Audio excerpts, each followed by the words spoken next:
Well, right now, unfortunately, troopers don't even have as much information as they'd like. They certainly need more. They're not even exactly sure exactly what time this cyclist was hit and killed. They would like some witnesses to potentially come forward, or, of course, a driver willing to come forward would help as well. Troopers say the 32-year-old may have been biking to work in the early morning hours on South Orange Avenue, just north of Sand Lake. Someone saw his body around 5:30, but it may have been there more than an hour. Nobody's sure. Obviously, any witnesses to the crash, we're asking to come forward. Troopers say at times people see something but aren't sure what. Knowing a life was lost may give them incentive to share what they saw.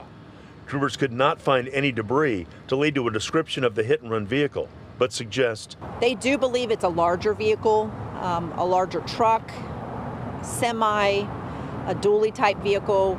And they believe the driver who didn't stop likely knew they hit something. They say the bicycle had working lights on it. Bicycle was lit up, and we believe he was struck from behind by a large vehicle and then run over him and the bicycle.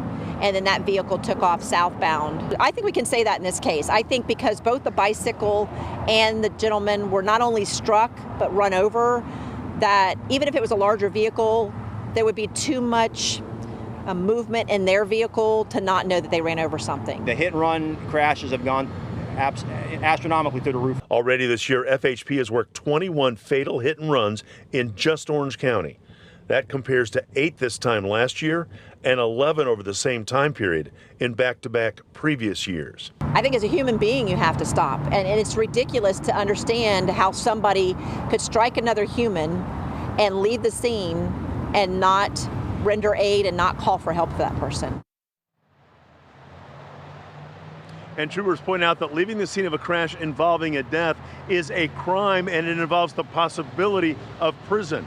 And they also say that it's very possible that if an emergency call might have been made immediately, that perhaps a life might have been saved. They say they'll just never know in this case.